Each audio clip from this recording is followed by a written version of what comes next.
Sí está grabando. ¿Alguna consulta de la clase, la parte de la clase que vimos ayer?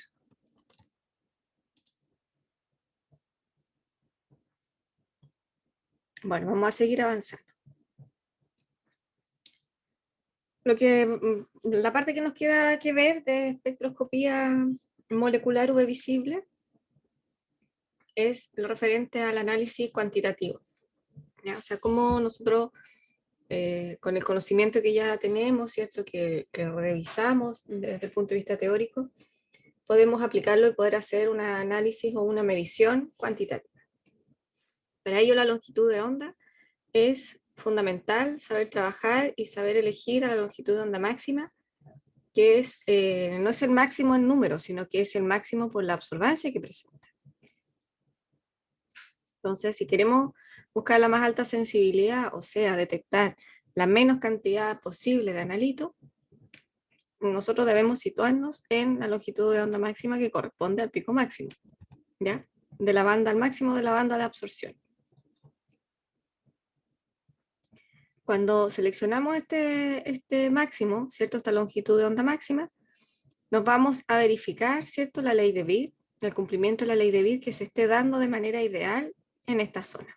Y para eso tenemos que hacer varias concentraciones diferentes y graficar después la absorbancia a esa longitud de onda máxima versus la concentración de los diferentes estándares o concentraciones conocidas que nosotros estemos calculando su cumplimiento de la ley de Beer. Lo ideal es que sea una recta que una todos los puntos, ¿cierto?, de absorbancia versus concentración. Sin embargo, a veces hay tipos de desviaciones, pueden ser desviaciones positivas o negativas que ya tienen que ver con el aumento de la concentración. Si en esta parte, por ejemplo, ya vemos que nuestra curva no es lineal, lo que hacemos entonces es tomar la concentración solamente donde son lineales, los puntos donde son lineales. Porque tenemos que hacer de que la ley de Beer tenga un comportamiento lineal mediante un ajuste lineal de mínimos cuadrados, la regresión lineal. Ahora, también puede haber un tipo de desviación porque puede estar ocurriendo algún tipo de interacción de la absorbancia con al registrar la medición de absorbancia. O sea, puede haber una interacción entre los disolventes y el analito, el pH de la solución que no esté controlada, la temperatura, o existir algún tipo de disolución interferente. Entonces, ¿cómo procedemos una vez que ya tengo seleccionada mi longitud de onda? Grafico la absorbancia a esa longitud de onda máxima, ¿cierto? Versus la concentración, y aquí se aplica la ley de Beer porque recordemos que es la absorbancia va a ser igual a una constante, que es el coeficiente de proporcionalidad, el épsilon, por B, que también es constante, que es el camino paso óptico, por C, que es la concentración. Entonces grafico absorbancia versus concentración. La situación ideal es cuando la ley de Beer no presenta intercepto, o sea, no presenta...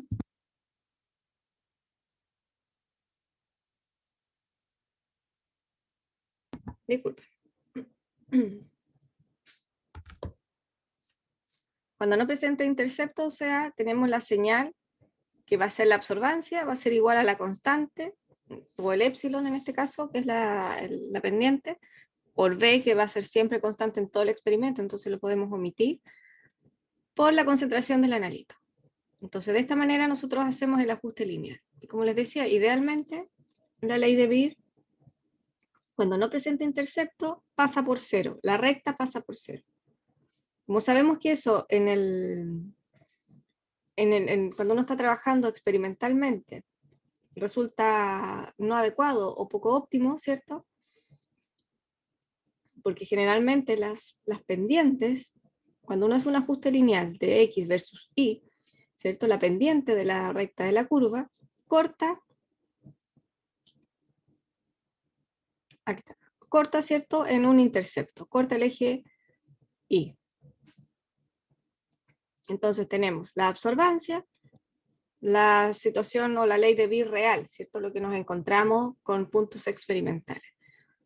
va a ser igual a A por B por C, ¿cierto? Siendo A la constante de proporcionalidad, B el épsilon y C la concentración, más el intercepto, que en el fondo me está diciendo la señal de fondo o dónde está partiendo mi señal de blanco. ¿Se acuerda que hablamos de la absorbancia del blanco en la clase anterior? Entonces tenemos esta como la situación ideal cuando pasa por cero, y esta es la situación real, que es donde corta el intercepto, ¿cierto? El eje Y.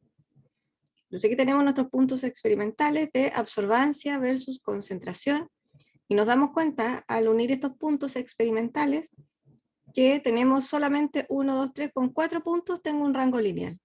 Tengo estos otros 2 puntos que se me alejan de la linealidad, me van a echar a perder mi recta, me van a echar a perder mis valores de pendiente, de intercepto. Entonces el rango lineal solamente considera estos 4 puntos. ¿Ya? La pendiente, cuando uno hace un ajuste lineal y sigue la situación o sigue la ley de Beer, la pendiente me entrega la sensibilidad con la que yo puedo realizar mi experimento. ¿Y a qué me refiero con la sensibilidad?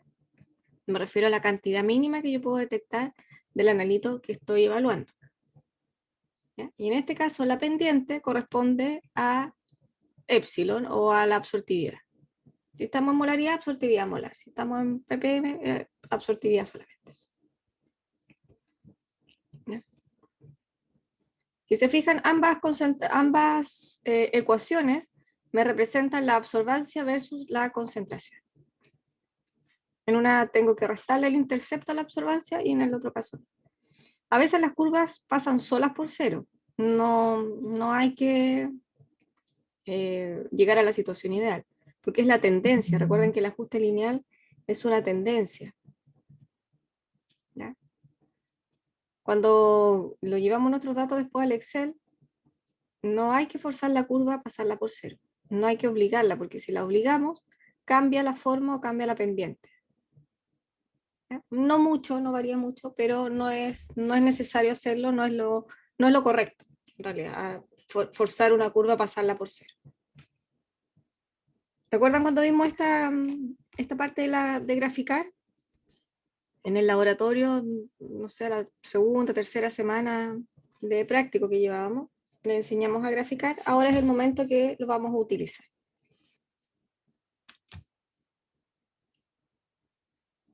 Bueno, tenemos diferentes métodos con los que podemos hacer una cuantificación. La más común es a través de la curva de calibración, que se realiza con estándares externos. Y el otro método es el de adición de estándares, donde el volumen final puede ser constante o variable. Nos vamos a centrar en la curva de calibración con estándares externos, que es la más común y es la que más se utiliza. El método de adición estándar nos sirve para eliminar la matriz, para eliminar la interferencia de la matriz, en caso de ser necesario. Entonces, la curva de calibración con estándares externos, nosotros tenemos que tener nuestra solución blanco, que va a tener todos los componentes que tiene mi curva de calibración, excepto el analito. Y en mi curva de calibración, con estándares externos, yo voy a tener concentraciones conocidas del analito o de lo que yo quiera determinar. Por ejemplo, si aquí esta solución tiene tiocianato de hierro, por dar un ejemplo, yo quiero hacer una determinación de hierro, mis estándares tienen que tener todos hierro. Si quiero hacer una determinación de cobalto, todos tienen que tener cobalto a diferentes concentraciones. Si se fijan, de la más diluida a la más concentrada. Si quiero medir aspirina, necesito conseguirme el estándar de aspirina o el polvo o el componente puro, ¿cierto? Lo llevo a una dilución y empiezo a generar diferentes concentraciones de aspirina, desde la más diluida a la más concentrada. Y esto es lo que lo llamamos patrones o estándares externos. Tengo por un lado el blanco, en este caso tengo 6 concentraciones distintas, y tengo la muestra, que es mi muestra problema, que tiene una disolución, por ejemplo, de aspirina que yo no conozco. Y que debería estar, la concentración de esta muestra problema, debería estar dentro de los patrones de la curva de calibración, de los patrones externos. Por ejemplo, que se encuentre a una concentración entre C3 y C4. Debería estar por acá. O entre C4 y C5, etc. ¿Se entiende el procedimiento? Ya lo vamos a ver en detalle ahora.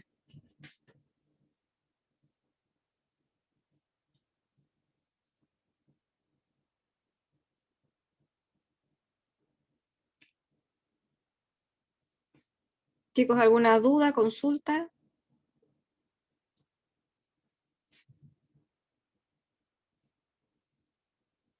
No, profe. No, ya, seguimos avanzando. Entonces, por ejemplo, acá hay una tabla de datos donde nos piden determinar la concentración de una muestra problema y que presenta esta absorbancia, 0,34. Por ejemplo, que sea de hierro. Quiero saber la concentración de hierro que tiene una muestra de agua. Entonces, antes de comenzar, ¿cierto? No puedo llegar y medir la absorbancia, tengo que fabricar estándares de hierro y medir la absorbancia a la longitud de onda máxima. Cuando yo ya la he seleccionado, sé dónde está el máximo de absorción, voy y lo llevo a lectura a esa longitud de onda máxima. Pero ¿qué es lo que leo? Leo la concentración de mis estándares versus la absorbancia. Entonces, el cero concentración quiere decir que es mi muestra blanco. ¿Ya? Y me presenta esa absorbancia que es muy pequeña, que es prácticamente el ruido instrumental. He puesto una concentración de 2 partes por millón y me registra una absorbancia. Después, acá, a ver, 2 partes por millón, 0,1. 4 partes por millón, 0,2. 6 partes por millón, 0,3 y así sucesivamente, hasta llegar a 12 partes por millón, que es 0,59, prácticamente casi 0,6. Lo llevo a la gráfica, agrego la línea de tendencia del ajuste lineal y vemos que prácticamente corta el eje Y en 0, por eso es la del blanco es 0,01, es prácticamente 0, y me entrega mi ajuste lineal, ¿cierto? Entonces esta es la pendiente, o sea, la ecuación de la recta del ajuste lineal. Si lo llevamos a la ley de Bill, tengo la absorbancia, tengo acá el intercepto y acá tengo el épsilon, o la pendiente que va acompañada de la concentración, que es lo que quiero o se quiere dilucidar, se quiere cuantificar. Si nosotros vemos que la muestra problema presenta una absorbancia de 0,34, quiere decir que la concentración de esta muestra problema está mayor a 6 partes por millón y menor a 8 partes por millón. O sea, debería estar alrededor entre 0,3 y 0,4 de absorbancia. Eso es lo que debería presentar, ¿cierto? Como presenta una absorbancia de 0,34, digo puede ser 6,5, 6,7, pero no puedo hacerlo al tuntún o al ojímetro, como se dice. Por eso requiero la cuantificación y el ajuste lineal de la ecuación de la recta. Y alguien que me diga, entonces, cuánto es la concentración exacta que presenta esta muestra problema con una absorbancia de 0,34. ¿Quién me lo puede decir?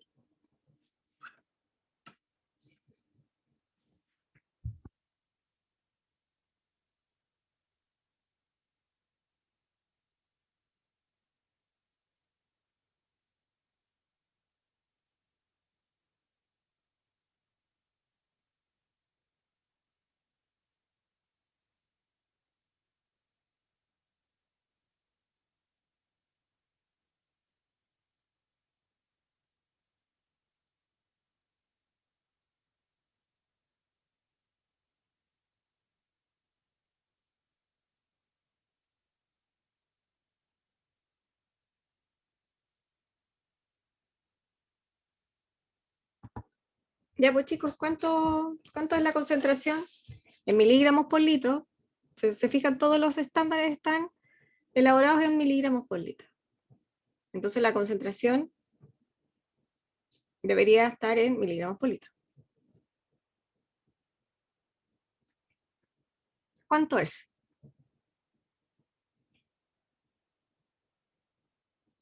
6,8. 6,8. ¿Cierto? Entonces, ese número es coherente solamente revisando la tabla, ¿cierto? Dijimos que el 0,34 debería ser mayor a 6 partes por millón y menor a 8 partes por millón. Entonces, si me da 6,8 quiere decir que está aquí entre medio, ¿ya? Si lo llevamos a la gráfica, a interpolarlo, esto quiere decir una interpolación de la gráfica, ¿cierto? Coloco mi absorbancia, 0,34, agrego una línea así punteada o más o menos revisando, veo dónde corta la recta y bajo. Y aquí veo qué concentración me da. Debería ser, como dice la compañera, si aquí está el 6, aquí está el 7 y aquí está el 8 en mi gráfica, entonces 6,8 está bien. Pero ese es el método, esa es la forma correcta de despejar la ecuación solamente. Ya teniendo el parámetro cuantitativo, yo puedo despejar la ecuación y puedo saber qué concentración tiene. Entonces, perfecto. La concentración es 6,8 miligramos por litro. ¿Alguien tiene duda, consulta? Que este es el ejemplo, el ejercicio más básico y más sencillo para poder aplicar, ¿cierto?, la ley de Beer en el ajuste lineal.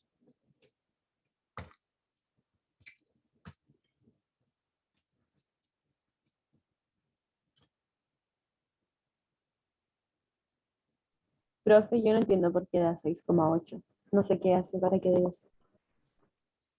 Mira, lo que pasa es que tú tienes el ajuste lineal acá, ¿cierto? Aplicaste tu longitud de onda máxima, graficaste la absorbancia versus concentración y necesariamente para poder hacer un análisis cuantitativo necesitamos el ajuste lineal de los puntos, ¿cierto? De la recta que pasa por la mayor cantidad de puntos. Si nos fijamos aquí es una recta muy parecida a los puntos experimentales, por eso el ajuste lineal me da 0,9997. Esto es algo que voy a mencionar, esto es muy importante de el R cuadrado o el R, dependiendo de lo que le den, si lo hacen con calculadora, con Excel. Este es el coeficiente que me va a relacionar los datos de X, Y. Mientras más cercano a 1, quiere decir que los datos están mayormente correlacionados. ¿Y qué quiere decir que estén correlacionados? Que van aumentando, ¿cierto?, de manera correcta. ¿Ya? Entonces existe una buena correlación. Mientras más cercano a 1, la correlación es buena. Para análisis cuantitativo, al menos se requieren que esto tengamos 2 o 3 nueves. 0,9993995, ¿ya? Entonces, mientras más cercano a 1, es más fiable el dato, es más confiable la recta.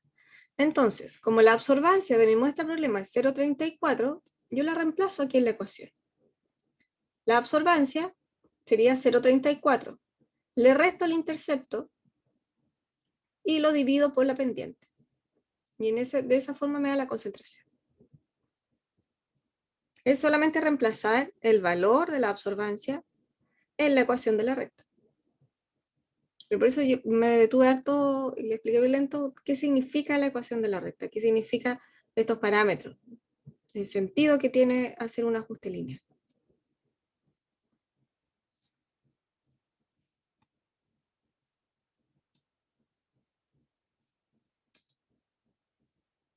Ahora sí, Fernanda fue que me Sí, habló, profe. ¿cierto? Sí.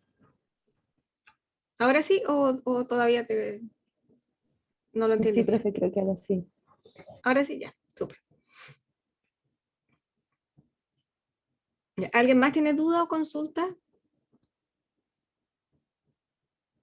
Tienen que aprender a leer un poquito más. Si tienen una gráfica, no siempre tenemos la opción de poder graficar, ¿cierto? No siempre tenemos el computador al lado o tenemos una calculadora, ¿cierto? Yo sé que muchos de ustedes a lo mejor pueden tener estas calculadoras que grafican y poder mirar la línea, poder hacer esta interpolación y verlo. ¿Lo podemos hacer a mano alzada? Sí, lo podemos hacer a mano alzada. En papel milimetrado, no sé si lo conocen, el papel milimetrado también se puede hacer. pero podemos ir con los cuadritos del cuaderno, ¿cierto? También ir haciendo la gráfica a escala y más o menos estimarlo. La forma correcta es aplicando la ecuación de la recta de la curva de calibración. ¿Ya? Entonces este era un ejemplo sencillo donde se entregaban concentraciones versus absorbancia. Ahora vamos a ver un problema real y cómo se resuelve este problema. Nos dice que el hierro forma complejos con un ligando, que en este caso es la 1,10-fenantrolina, y presenta un máximo de absorción a 510. Este es un dato importante porque todas nuestras mediciones para preparar la curva de calibración deben ser medidas a 510 nanómetros. Por otro lado nos dice, a partir de una solución patrón de 1000 ppm de hierro, se preparó una curva de calibración obteniéndose los siguientes datos. Entonces tengo un estándar de hierro, aplico dilución y me genero diferentes concentraciones. 2, 4, 6 y 8 partes por millón de hierro. A cada una de los estándares conocidos, de concentración conocida, aplico la lectura, ¿cierto?, en mi espectrofotómetro a 510 nanómetros. Entonces obtengo los datos y me dice que a la concentración más baja de hierro tengo 0,16 de absorbancia.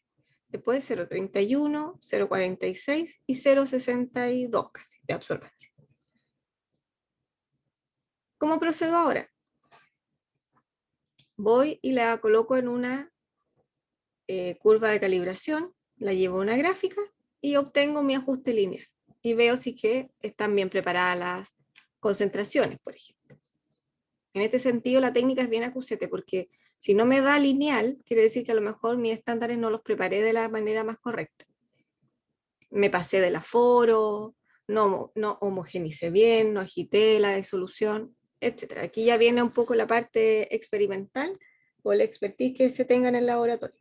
Entonces, por eso hay que siempre trabajarlas con cuidado y preparar de la mejor manera. Tomar bien una alícuota, porque para yo llegar a una concentración de 2 miligramos por litro, a partir de la de 1000, debí pasar por un cálculo, ¿cierto?, de laboratorio, un cálculo matemático simple, para poder hacer una dilución. Entonces, estas son consideraciones que hay que tomar en cuenta. Acá se les entrega las concentraciones listas para llegar y graficar. Entonces tengo ya generada mi curva de calibración, mis 4 estándares y la lectura de las 4 absorbancias de los estándares externos.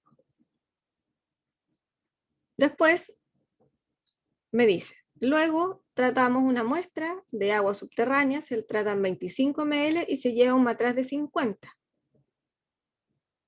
Porque lo que quiero determinar es hierro en una muestra de agua subterránea.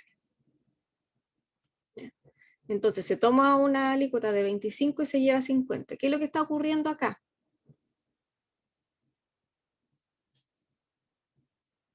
Si una alícuota de 25 la coloco en un matraz de 50. ¿Qué es lo que está ocurriendo? ¿Diluir? ¿Perdón? ¿Diluir? Diluir, ¿cierto? Está ocurriendo una dilución de la misma muestra problema. ¿Ya? Entonces, tomamos 25 ml de la muestra de agua subterránea, la llevamos a 50 ml, o sea, estamos diluyendo, ¿ya? 2 veces estamos diluyendo de 25 a 50, y se forma el complejo coloreado igual que en la curva de calibración. Por lo tanto, se afora después a 50 ml. La absorbancia de la muestra problema que está diluida, ojo con eso, ya está diluida, la absorbancia es de 0,23, 0,203. ¿Se fijan? Aquí está registrado ya. Esta es la absorbancia de la muestra problema que fue diluida, y lo que se está llevando a la cubeta, lo que se está llevando a lectura en el espectrofotómetro, es la muestra que ya se diluyó. Entonces, al tener este resultado de absorbancia, uno dice, ah, perfecto, ahora esta muestra problema está dentro de los valores de mi curva de calibración. O sea, es más que 2, pero menos que 4. ¿Cómo es el número exacto? Cuando lo llevo a obtener los números, la parte cuantitativa, que es el ajuste lineal. Entonces, finalmente me piden calcular la concentración de hierro en la muestra de agua. pero en la muestra de agua original, no en la muestra de agua que está diluida. Entonces, ojo con eso, que hay que tomar atención cuando uno, ¿qué es lo que está llevando a la cubeta? ¿Qué es lo que está llevando al espectrofotómetro? ¿Es la muestra tal cual o es la muestra diluida? Probablemente se hace una dilución porque se esperaba que hubiese alta concentración de hierro y probablemente no estaba dentro de la curva de calibración. Entonces, este es un ejemplo que se los dejo, se los entrego resuelto, pero necesito la atención y la comprensión de ustedes. Estamos leyendo un máximo de longitud de onda 510 nanómetros. Estamos leyendo hierro. Entonces graficamos la absorbancia versus la concentración de los estándares. Teníamos 4 estándares, aquí están graficados. Se hace el ajuste lineal, se pasa a la recta que une los puntos y me entrega esta ecuación de la recta. Está casi perfecta, ¿cierto? O sea, hay un buen ajuste lineal. El R cuadrado que me entrega el Excel. Y por lo tanto puedo confiar en los datos dependientes y el intercepto es prácticamente cero. O sea, si yo proyecto esta recta, me va a dar prácticamente acá en el cero.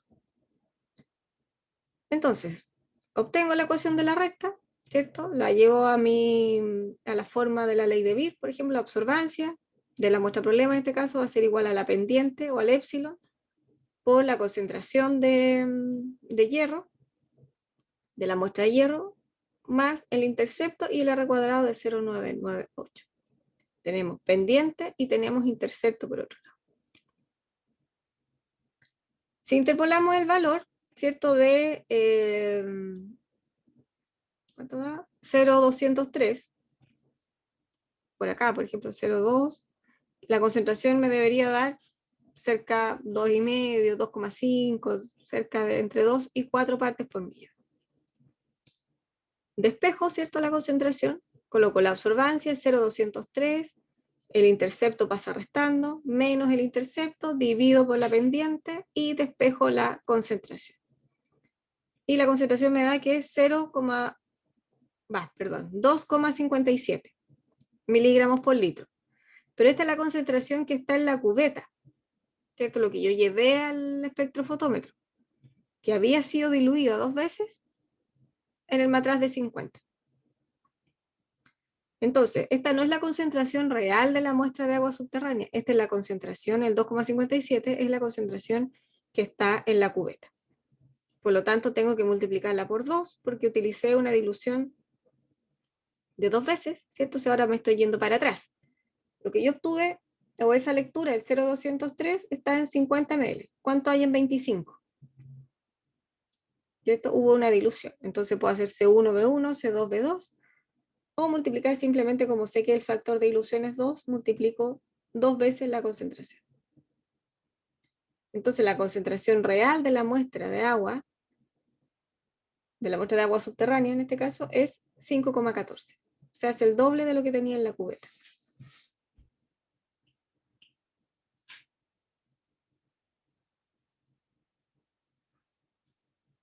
¿Alguna consulta?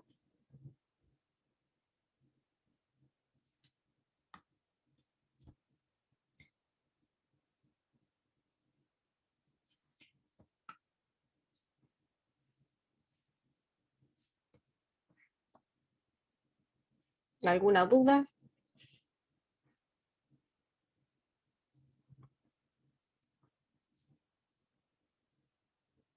Ensayo, no recuerden el tipo de gráfica que tienen que hacer para obtener estos resultados.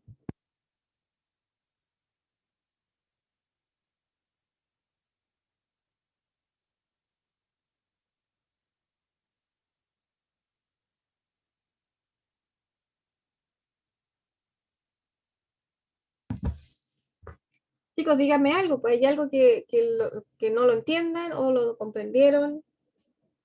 ¿Está todo clarito?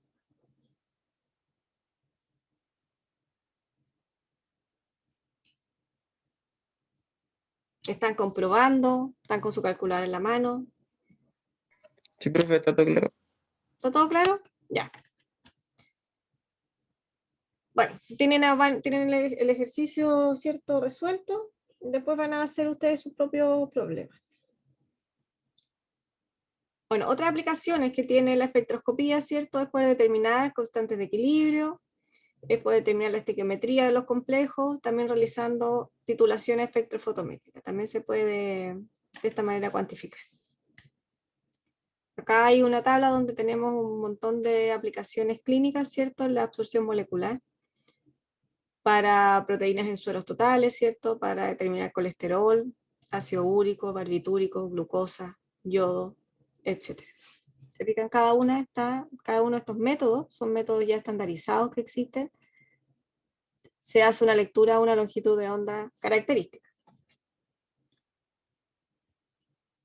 Los equipos, así eran antiguamente, ¿cierto? De analógicos, ¿cierto? Con la agujita que medía la absorbancia. Se colocaba, aquí estaba el holder de la muestra, o sea, la cubeta. Uno ajustaba la longitud de onda, al parecer así con una perilla. Se calibraba, etcétera, y se medía y se registraba la longitud. Donde se movía la agujita era la absorbancia. Me da la idea que acá esta lectura está en tramitancia y en absorbancia. Pero hoy en día tenemos ya los equipos más modernos, ¿cierto? Ya digitalizados, ya tenemos ese convertidor, tienen integrado los equipos el convertidor análogo digital, el CDA, y tenemos espectrofotómetros de este tipo, que son los que nos hacen el barrido. Los componentes, las partes, no vamos a entrar en detalle cada uno de ellos, eso lo ven ustedes después en el curso de instrumentación, pero como conocimiento ustedes tienen que saber que tenemos la parte del equipo es, aquí tenemos la fuente, ¿cierto? Que es la fuente de una lámpara que me va a entregar cuantos de energía, ¿cierto? Va a perturbar la molécula, va a perturbar el compuesto y va a entregar esa energía que va a atravesar, ¿cierto? Una ventanita aquí, el slit dice, que es parte del monocromador, son estas tres piezas. Aquí tenemos el dispositivo de dispersión, que se me dispersa la luz, debe ser una luz monocromática, y esa luz es la que va a atravesar la muestra. ¿Te fijan? El rayo de luz viene en una dirección. Por lo tanto, la dirección en que va el rayo, la cubeta tiene que ser transparente en esos lados. Entra por un lado, se perturba la muestra y sale por el otro hasta llegar la información al detector. Esta es la componente interna que tiene el equipo, la parte óptica, que es una parte bastante delicada del instrumento. Nunca, o sea, uno nunca lo desarma ni lo ve, ni nada por dentro, son equipos que están sellados precisamente porque los componentes de la parte óptica son delicados, ¿ya? Bueno, las condiciones, ¿cierto? Los parámetros, los rangos en que miden los equipos, también es importante conocer el ancho de la ventanita, los slits, bueno, etc. Y aquí les comparto un video que muestra los componentes internos del equipo. Oh, medios no encontrado, dice.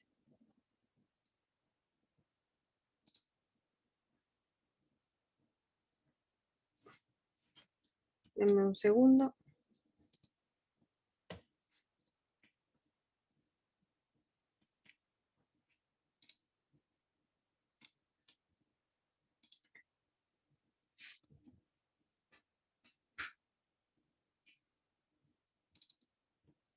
Creo que no está en esta carpeta el videito.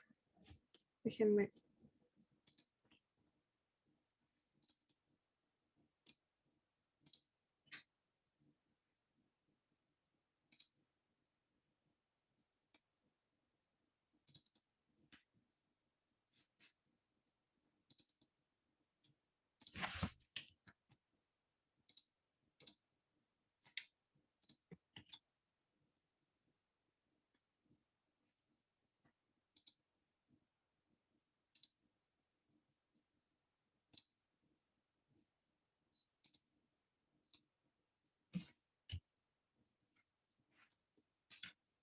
No, se me pegó.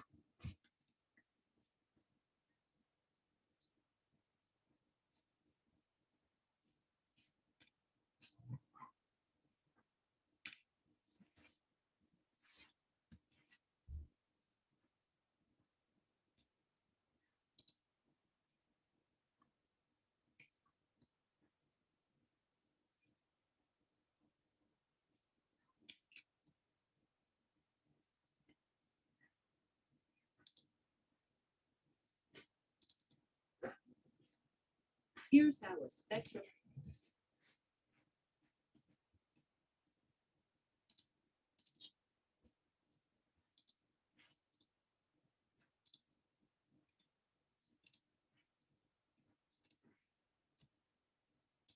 Este es un videito que muestra los componentes o la parte interna del equipo, cómo opera, cómo trabaja. Here's how a spectrophotometer works. A lamp provides the source of light. The beam of light strikes the diffraction grating, which works like a prism and separates the light into its component wavelengths. The grating is rotated so that only a specific wavelength of light reaches the exit slit. Then the light interacts with the sample.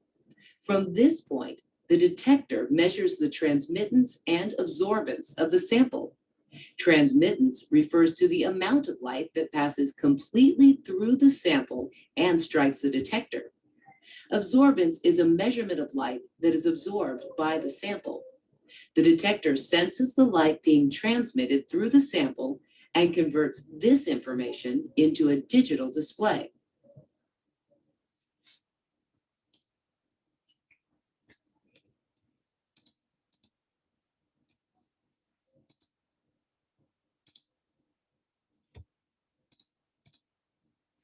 Ya, ¿lo vieron? ¿Lo escucharon bien?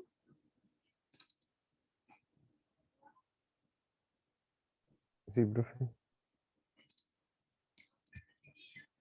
Bueno, así es como opera, ¿cierto? Como los componentes del equipo.